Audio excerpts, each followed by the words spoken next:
আসসালামু আলাইকুম প্রিয় শিক্ষার্থীবৃন্দ, আশা করি তোমরা সবাই ভালো আছো। আমরা মিশন এ প্লাসের দ্বিতীয় পর্ব নিয়ে তোমাদের সামনে আবার হাজির হয়েছি। প্রথম পর্বে আমরা আলোচনা করেছিলাম ফিজিক্সের প্রথম পত্র নিয়ে।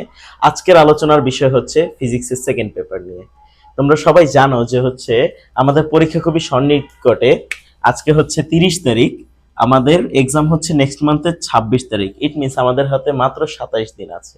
এই 27 দিনে তোমরা ফিজিক্স সেকেন্ড পেপারের ক্ষেত্রে তুমি কিভাবে প্রিপারেশন নিবা, আজকে সেটা নিয়ে আলোচনা করব।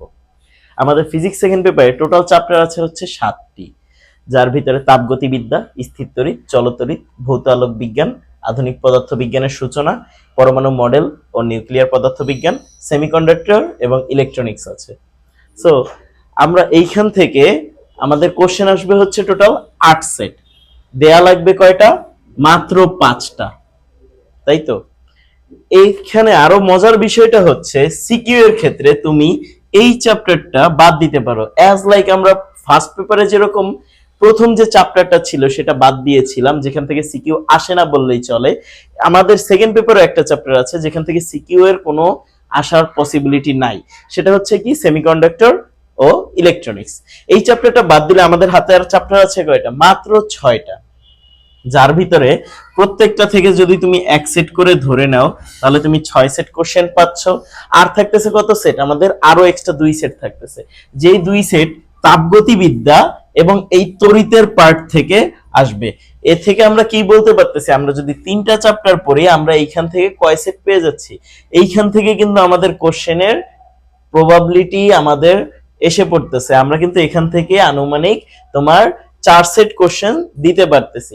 তার পাশাপাশি যদি তুমি বুদ্ধিমান হয়ে থাকো তাহলে তুমি কি করতে পারতেছো, এইখান থেকে যে চ্যাপ্টারগুলো ইজি আছে সেগুলোকে তুমি আগে শেষ করে ফেলতে পারতেছো। যার ফলে কি হচ্ছে, তুমি অল্প সময়ের ভিতরে একটা ভালো প্রিপারেশন নিয়ে নিতে পারতেছো। যেমন আমরা যদি বলি আমাদের ভৌত আলোক বিজ্ঞান একদম ছোট একটা চ্যাপ্টার এবং স্পেসিফিক পার্ট থেকেই কিন্তু কোশ্চেন গুলো এসে থাকে বোর্ড পরীক্ষায়, আমরা সিকিউতে যেভাবে দেখেছি। এর পাশাপাশি আমরা যদি যাই আধুনিক পদার্থ বিজ্ঞানের সূচনা, পুরা ইজি। জাস্ট এইটার ক্ষেত্রে 3টা সূত্র দিয়ে তুমি কি করতে পারতেছো, এই একটা চ্যাপ্টারের সিকিউ 90% কভার করে ফেলতে পারতেছো। তাহলে এটা একটা ইজি চ্যাপ্টার। তাহলে আমরা দেখতে পাচ্ছি আমাদের হাতে 2টা ইজি চ্যাপ্টার আছে। এই 2টা ইজি চ্যাপ্টার যদি আমরা পড়ি আমরা 2 সেট পেয়ে যাচ্ছি। এর পাশাপাশি এইখান থেকে প্রত্যেক চ্যাপ্টার থেকে 1 সেট করে যদি ধরি তাহলে 3 সেট। তার পাশাপাশি তাপগতিবিদ্যা থেকে আরো 1 সেট, 4 সেট। এখান থেকে আরো 1 সেট, এইখানে আমরা পেয়ে যাচ্ছি আমাদের 5 সেট। আর এই 2টা চ্যাপ্টার 6 7, মানে আমরা 7 সেটের প্রিপারেশন অনায়াসে নিতে পারতেছি এবং খুবই অল্প সময় এটা নেওয়া সম্ভব। যার ফলে কি হচ্ছে, তুমি 7 সেটের যদি প্রিপারেশন নিয়ে যাও একদম 100% শিওর তুমি 50 মার্কসের অ্যান্সার করে আসতে পারবা এবং 50-এ 50 পাওয়া পসিবল। এর পাশাপাশি যদি আমরা আসি এমসিকিউ এর টপিকে, এমসিকিউ এর ক্ষেত্রে আমরা যেহেতু সিকিউ তে এই চ্যাপ্টারটাকে বাদ দিয়েছিলাম, এমসিকিউ তে কিন্তু এটা অনেক ইম্পর্টেন্ট। ঠিক আছে, এই চ্যাপ্টার থেকে আমরা এমসিকিউ পেয়ে যেতে পারি অলমোস্ট 4টা থেকে 7টার মতো।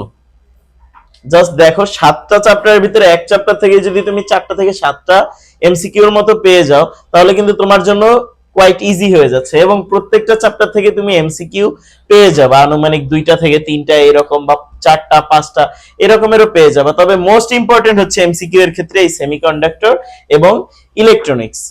আশা করা যাচ্ছে তোমরা আজকে এই টপিকটা বুঝতে পেরেছো।